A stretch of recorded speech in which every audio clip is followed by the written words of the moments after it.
30 सितंबर 2024 को बीपीएससी का पीटी का एग्ज़ाम है ना? अगर आप प्रारंभिक परीक्षा देने वाले हैं तो उन बातों को थोड़ा ध्यान से समझिएगा। देखिए सितंबर के बाद आपके पास 3 महीना बचेगा, तो ध्यान रखिएगा कि 3 महीना में आपको मेंस पूरा करना होगा। अगर आपका मेंस पे अभी से पकड़ नहीं है या आप लेखन कला नहीं जानते हैं या नहीं लिख रहे हैं, तो ध्यान दीजिएगा कि फिर आप व्यर्थ है आपका तैयारी, आप अपना समय नष्ट कर रहे हैं और अपने माता-पिता का जो है ना आशा को भी निराशा में बदलने वाले हैं। और जो तैयारी करने वाले जो रियल एस्पिरेंट है सिविल सेवा का, वो मुख्य परीक्षा में फ़ोकस किए हुए हैं, ध्यान रखिएगा। वो बहुत सारे प्रश्नों को सोल्व कर लिए होंगे और लगातार रिवीजन कर रहे होंगे, लगातार लिख रहे होंगे। चाहे वो दिल्ली का मुखर्जी नगर हो, चाहे प्रयागराज हो, बच्चे लगातार मेहनत कर रहे हैं, है ना? अगर आपका सही स्ट्रेटजी नहीं रहेगा तो फिर आपका ये बीपीएससी जानते हैं कि 500-600 सीट आएगा आपका, ठीक है? जो भी है 500-600 एप्रॉक्स आप मान के चलिए कि अगर सीट आता है 4 लाख 5 लाख लड़का इसमें बैठेगा एग्जाम में, तो भाई सिलेक्शन तो 400-500 का होगा, जो सीट है उसी का ना, बाकी स्टूडेंट वो सब मेहनती नहीं है, मेहनती उसमें लाखों स्टूडेंट मेहनती हैं, लेकिन सिलेक्शन तो उतना ही का होने वाला है 500 स्टूडेंट का। तो ध्यान रखिए एग्जाम तो टफ होने वाला है और बीपीएससी को जान रहे हैं कि भाई ये तो मौका दे रहा है सबको, सिविल सेवा का जो एस्पिरेंट है जो यूपीएससी की तैयारी कर रहे हैं वही प्लान बी के तौर पर बीपीएससी को देख रहे हैं। तो फिर आप सोच लीजिए कि अगर आप बीपीएससी का सिर्फ तैयारी कर रहे हैं और सही डायरेक्शन नहीं है तो फिर सोच लीजिए कि अपना समय आप व्यर्थ कर रहे हैं। देखिए फ्रेंड्स, मेरा कहने का मतलब है कि आप जानते होंगे कि बीपीएससी को पास करने के लिए आपको 3 चरणों से गुजरना पड़ता है, पीटी, मेंस और इंटरव्यू। देखिए मेंस जो है मुख्य परीक्षा, मुख्य इसका नाम क्यों है पता है ना आपको? क्योंकि ये पूरा एग्जाम का रीड है। जिसका मेंस पे अच्छा पकड़ है, जिसका लेखन कला अच्छा है, उसका ना पीटी कुछ बिगाड़ेगा, मेंस तो उसका हो ही जाएगा, ना इंटरव्यू उसका कुछ बिगाड़ेगा। बात समझे? लेकिन अगर मेंस ही आपका सही नहीं है तो फिर आपका पढ़ाई खोखला है, ठीक है? वो पढ़ाई का कोई मतलब नहीं है, वो आपका समय बर्बाद करेगा, ठीक है? इससे अच्छा है कि कोई वनडे एग्जाम आप तैयारी कर लीजिए, वो अच्छा रहेगा। सिविल सेवा का अगर एस्पायरेंट हैं तो अभी से आपको बता देते हैं कि आपके पास आपका अप्रैल भी इसी तरीक़ा से गुजर जाएगा और इस प्रकार मई आएगा और धीरे से समय बहुत तेज़ी में गुजरेगा। कब आपका नोटिफिकेशन आ जाएगा, कब फॉर्म भरने चले जाइएगा, पता भी नहीं चलेगा। फिर उसके बाद आपका एग्जाम का डेट आ जाएगा, नर्वस हो जाइएगा कि अब हम क्या पढ़ें। देखिए अभी वो समय है, फिर मैं बता दूँ, अभी वो समय है कि अभी अगर आप मेहनत कर लिए, खुद को बदल लिए, तो फिर अगले साल खुद को आप अधिकारी के रूप में पाएंगे, नहीं तो फिर आप अगले साल भी 71 का तैयारी में लग जाइएगा, है ना? देखिए फ्रेंड्स, कहने का मेरा तात्पर्य है कि अभी आपके पास जो 4 महीना है पीटी के लिए, उसमें कम से कम 2 महीना अभी का जो है पूरा मेंस पे दीजिए और पीटी के लिए सप्ताह में या 10 दिन पे आप एक टेस्ट सीरीज ज़रूर ज्वाइन कर लीजिए, टेस्ट ज़रूर दिया कीजिए। जब तक आप प्रैक्टिकल नहीं कीजिएगा ना, तब तक आप खुद को नहीं माप पाइएगा आप कितना गहराई तक पढ़े हैं, है ना? क्या जानते हैं आप? देखिए बहुत सारे छात्रों में कॉमन सेंस का अभाव होता है। Common sense is very uncommon. Civil सेवा में अगर कॉमन सेंस आपका अच्छा है तो निस्संदेह आप ज़रूर कट ऑफ को अचीव कर लेंगे और रिजल्ट में आप आ जाएंगे। अगर कॉमन सेंस नहीं है, आप पढ़ाई के भरोसे हैं, तो फिर तो आपको बहुत मेहनत करने की आवश्यकता है। मेरी बातों का ध्यान समझिएगा। बहुत सारे अभ्यर्थी हैं सिविल सेवा में जो तैयारी करते हैं, मेहनत भी करते हैं, लाइब्रेरी ज्वाइन किए हैं, लगातार पढ़ रहे हैं, लेकिन सिलेक्शन नहीं होता है। कहीं न कहीं 4 नंबर 5 नंबर से पीटी में ही उनका छँट जाते हैं। अभी वो समय है फ्रेंड्स। मैं बार-बार देखिए मेरे द्वारा जो ग्रुप चलाया जाता है, जैसा कि आप जानते हैं कि वहाँ मेंस से लेकर के पीटी से लेकर इंटरव्यू तक का हर चीज़ वहाँ सिखाया जाता है। आपको तैयार किया जाता है, मतलब आप सिविल सर्विसेज लायक हैं, नहीं हैं, पहले वो हम परख लेते हैं। उसके बाद आपको बताया जाता है कि भाई आपको कैसे लेके चलना है। उत्तर लेखन डेली होता है, टेस्ट सीरीज जो है आपको सप्ताह में एक पीटी का होता है, प्लस मेंस में जब आप 50 प्रश्न को लिख लेंगे तो उसके बाद फिर गति पे काम करवाया जाता है ना? उसके बाद आपका यहाँ पे मौखिक टेस्ट भी होता है। मौखिक टेस्ट में ये पता चल जाता है कि आपके पास कॉमन सेंस का आप कैसा प्रयोग कर रहे हैं, आप कितना गहराई तक पढ़ रहे हैं, किस पुस्तक से पढ़ रहे हैं, किसी टॉपिक के बारे में आप कितना जानते हैं। बात समझे? उससे मुझे ये पता चल जाता है कि आपका सिलेक्शन होगा कि नहीं होगा। अगर कहीं कमी नज़र आता है तो फिर उसको हम कमी को पाटने का काम पूरा करते हैं। ध्यान रखिए जैसा कि यहाँ बोलने वाली चीज़ नहीं है, वो स्टूडेंट जानते हैं अच्छी तरीक़ा से, है ना? तो ध्यान रखिएगा कि अगर आपको लगता है कि आपको सही गाइडेंस की आवश्यकता है तो बिल्कुल आप आ सकते हैं, बहुत कम चार्जेस है। लेकिन मेरी बातों को ध्यान से समझिएगा, आप कहीं भी रह के आप पढ़ाई कर रहे हैं तो बातों को ध्यान से समझिएगा कि अभी वो समय है जिसमें आप 2 महीना कम से कम, जैसा कि जानते हैं कि मेंस आपका 900 नंबर का होता है, तो कम से कम पेपर 1 और पेपर 2 को जो है ना अच्छे तरीक़ा से कंप्लीट कर लीजिए, ठीक है? अगर अच्छे तरीक़ा से कंप्लीट नहीं भी होता है, नहीं करते हैं, तो कम से कम प्रीवियस ईयर का क्वेश्चन को सोल्व कर लीजिए। अगर आप चाहते हैं कि 17th में आपका किसी प्रकार सिलेक्शन हो जाए, तो कम से कम ये काम तो आपको करना होगा, ये कम से कम प्रीवियस ईयर का क्वेश्चन को सोल्व करना होगा और लेखन कला को कम से कम सीखना होगा। भले ही ऐसे को आप जो है आपके पास जो समय बचेगा, क्योंकि पीटी में अगर अच्छा पीटी जाता है, पीटी ही नहीं होगा तो फिर मेंस का क्या मतलब, है ना? तैयारी आपका बर्बाद चला जाएगा। ऐसे तैयारी बर्बाद नहीं जाता है, क्योंकि मेंस में ही बहुत कुछ समाहित है जो आपको पीटी में काम आ जाएगा, है ना? और जो मेंस लिखना जानता है तो उसके पास तो भाई कॉमन सेंस होगा ही, है ना? उसको वहाँ यूज करके वो कहीं न कहीं सफलता प्राप्त कर लेगा। ध्यान से समझिएगा कि अब यहाँ पे जो आपके पास समय बचता है, अगर अभी का समय अगर आप गँवा दिए तो लिख लीजिएगा कि फिर आप बीपीएससी पास नहीं कर पाएँगे।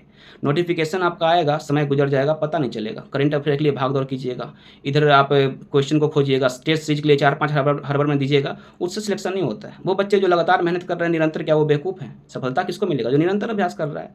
भाई मेहनत करेगा तभी ना उसको अच्छा फल मिलेगा। बात समझे? सिविल सेवा है, एक बड़ा एग्जाम है ना। अगर आपको अधिकारी बनना है, खुद को बड़े अधिकारी के रूप में देखना है, ग्राम का, अपना गाँव का आपका नाम रोशन करना है, माता पिता का नाम रोशन करना है, तो यही समय है। अगर ये समय अगर 1-2 महीना अगर गँवा दिए हैं आप, क्योंकि होली तो खत्म हो गया और होली के बाद का जो समय है अब कुछ नहीं है, बस आपको पढ़ाई करना है। और ये समय गया 1-2 महीना, तो फिर याद रख लीजिएगा कि फिर आप भूल जाइए 17 बीपीएससी को। मैं फिर बता दूं कि ये जो एग्ज़ाम में आप बैठने वाले हैं, इसमें वैसे अभ्यर्थी जो यूपीएससी की तैयारी कर रहे हैं, जो पीटी मतलब हज़ारों की संख्या में बात कर रहे हैं, जो पीटी दे चुके हैं यूपीएससी का, क्रैक भी कर चुके हैं, मेंस लिख चुके हैं यूपीएससी का, हज़ारों की संख्या में, वो छात्र भी इसमें बैठेंगे। और सीट आपके पास कितना है? 500-600 सीट बीपीएससी का, यही आता है हमेशा। और समझिए कि उतने अच्छे-अच्छे एस्पिरेंट के बीच से फिर भी वो लगातार कलम चला रहे हैं, हज़ारों प्रश्नों को सोल्व कर लिए हैं मेंस का, उनके बीच में आकर के आपको एग्ज़ाम देना है। और 100 से मतलब कट ऑफ तो जानते हैं कि भई ये कम नहीं होता है, चाहे एग्ज़ाम में कितना भी कठिन प्रश्न पूछ ले, आप कट ऑफ बीपीएससी में कम होते नहीं देखिएगा। 90 एबव आपको लाना होगा, मतलब मेरा कहने का मतलब है कि 100 और 105 के बीच में अगर आ रहा है, अच्छा टेस्ट सीरीज़, मतलब सड़ा हुआ टेस्ट सीरीज़ नहीं, उस लेवल का जो सिविल सेवा के लायक जो टेस्ट सीरीज़ होता है, वैसा टेस्ट सीरीज़ में 100-105 अगर ला रहे हैं, तो निःसंदेह आपका सिलेक्शन पीपीएससी पीटी में हो जाएगा। बात समझे? लेकिन मेंस जो अभी आपके पास समय बचा हुआ है, कलम उठाइए, जाइए A4 साइज़ का बंडल लेके आइए, मार्जिन दीजिए और लिखना स्टार्ट कीजिए। अगर अब नहीं लिखिएगा आप प्रश्नों को, अब नहीं लिखिएगा, तो फिर आपको ध्यान रखिएगा कि बहुत देर हो जाएगा आपको। और हर बार लाखों ऐसे एस्पिरेंट हैं जो हर बार एक ही गलती करते हैं, वो सिर्फ नॉलेज को प्राप्त करते हैं, उस नॉलेज का प्रयोग नहीं करते हैं। मेरा बात समझ रहे हैं ना? अगर आप प्रैक्टिकल नहीं कीजिएगा ना, खुद को आप लिखिएगा नहीं, क्योंकि मेरे पास जो बच्चे आते हैं ना, हम अधिकतर बच्चे को जानते हैं, लेखन कला नहीं, ठीक है? वो यहाँ आते हैं तो सीखना चालू करते हैं, धीरे लिखते हैं 40-50 प्रश्न को लिखते हैं, उसके बाद उनको गति पे काम करवाया जाता है, भाई अब स्पीड कैसे बढ़ाना है इनका, क्योंकि बच्चा का जो रिजल्ट होता है ना, वो मेरा रिजल्ट होता है। बात समझे? और आप मेरे पास कुछ विश्वास लेके ही आएंगे ना। अगर आप मेरे पास आए हैं तो कुछ विश्वास लेके आए हैं कि भाई हम किसी प्रकार से यहाँ से रिजल्ट लेके जाएंगे, है ना? तो पहला तो यहाँ टेस्ट सीरीज का जो स्टैंडर्ड होता है वो सिविल सेवा का लायक ही होता है। यहाँ पे आपको हर तरीका का प्रश्न देखने को मिलेगा। स्टेटमेंट वाले प्रश्न जो होंगे वो ज़्यादा ही होता है, और जो सिविल सेवा का लायक जो प्रश्न होता है, खासकर बीपीएससी से 4 कदम आगे चलते हैं, ठीक है? ध्यान रखिएगा कि बीपीएससी का क्वेश्चन जो होता है ना, अगर आप मेरे प्रश्नों में अगर 20 सेट भी बना के चले जाते हैं तो बीपीएससी पीटी आराम से क्रैक हो जाएगा। लेकिन सेट बनाने के लिए आपके पास कॉमन सेंस होना चाहिए, और वो डेवलप करने का भी काम जो होता है वो मेरा ही होता है। बात समझे? उसके लिए मौखिक टेस्ट का व्यवस्था है। मौखिक टेस्ट में जब आपसे प्रश्न पूछा जाता है तो वहाँ पे जो कमियाँ होता है वो आपको बताया जाता है कि यहाँ कमियाँ हैं, और उस टॉपिक को जो आपसे पूछा जाता है या जिस पे हम विचार विमर्श आपके साथ करते हैं, तो वो कहीं ना कहीं आप नहीं भूलिएगा, एग्जाम के समय ही आपको याद आ जाएगा। अब मेरे बातों को ध्यान समझिएगा। अभी जो आपके पास समय है, अभी आपके पास जो समय है, उसमें आप 2 महीना कम से कम मेंस पे फोकस किया कीजिए, ठीक है? और पीटी के लिए लगातार पढ़िए और टेस्ट सीरीज कम से कम दिया कीजिए। जब तक टेस्ट सीरीज नहीं दीजिएगा ना, तब तक आपका पीटी नहीं होगा। ध्यान दीजिएगा, पढ़ने से नहीं होगा। अच्छा टेस्ट सीरीज की आवश्यकता है आप लोग को, तब जाके आपका बीपीएससी पीटी होगा। और मेंस में कम से कम पेपर 1 और पेपर 2 जो है कम से कम कंप्लीट कर, लेखन कला सीख लीजिए अच्छी तरीके से। अब आप लोग के मन में एक और टेंशन चलता है कि भाई ऐसे, और बहुत सारे लोग तो ऐसे भी हैं जो ऐसे के लिए भी अलग बताते हैं, अलग पैसा लेते हैं, मतलब समझ में नहीं आता है। दोनों लेखन कला ही है भैया। अगर आप 400 शब्दों में उत्तर लिख रहे हैं अगर पेपर 1 पेपर 2 का नॉर्मल प्रश्नों का, तो सिंपल है 700 750 800 शब्द में आप ऐसे को भी लिख लीजिएगा। वो लेखन कला से अलग चीज़ नहीं है, ठीक है? ध्यान रखिएगा कि अगर आप उत्तर लेखन कर रहे हैं तो ऐसे भी आप लिख लीजिएगा। तो ये सिंपल है कि अगर आप पेपर 1 पेपर 2 कंप्लीट कर लीजिएगा या प्रीवियस ईयर क्वेश्चन को सोल्व कर लीजिएगा कम से कम एग्जाम बीपीएससी पीटी तक, तो और साथ में आप पीटी का टेस्ट सीरीज दीजिएगा और लगातार जो पढ़ाई है अपना अच्छा से पढ़ाई कीजिएगा। देखिए पढ़ने का भी तरीका बहुत सारे बच्चों को पता नहीं होता है।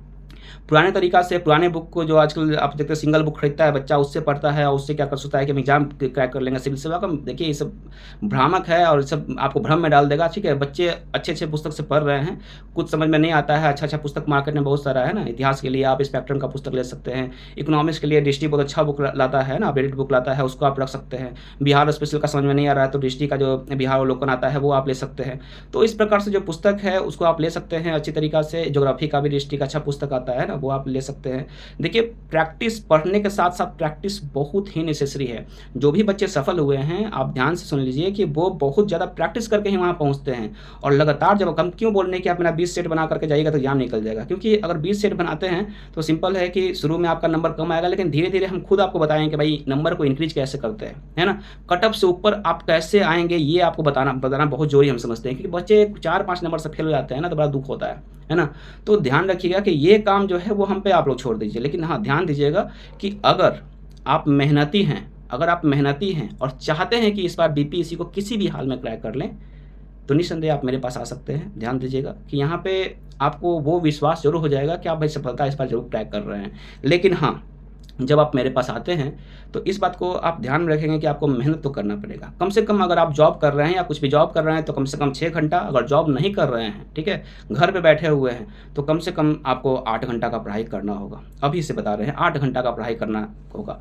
अगर आपका दिमाग बहुत शार्प है, बहुत कॉन्सन्ट्रेट होकर पढ़ाई करते हैं किसी भी चीज़ को, तो 4 घंटा ही पढ़िएगा तो आपका एग्ज़ाम निकल जाएगा। बात समझे? वो आपके क्षमता पर डिपेंड करे। बहुत सारे स्टूडेंट होते हैं, आप 12 घंटा पढ़ के नहीं समझ पाइएगा, वो 4 घंटा में वो काम कर लेगा, है ना? क्योंकि वो पूरा कॉन्सन्ट्रेट रहता है अपने जो भी वो स्टडी करता है, जो भी पढ़ाई करता है, उसका बहुत वो कॉन्सन्ट्रेट रहेगा उसके प्रति।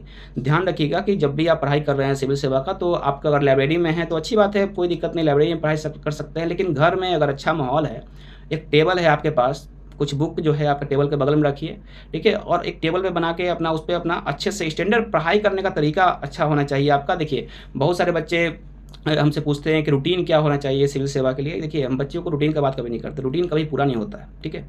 रूटीन कभी पूरा नहीं होता है, आप ये कीजिए, वो कीजिए, सुबह उठ के ये करेंगे, वो करेंगे, नहीं। अरे भाई, हमको अगर पढ़ाई करना है ना, हमको अगर ये आज हमको असंयोग किसी भी हाल में पूरा करना है, हमको राष्ट्रीय पे और राज्य स्तर पे, तो हम भाई उसको पूरा कंप्लीट करके ही सोएंगे। ये पढ़ाई का मतलब है।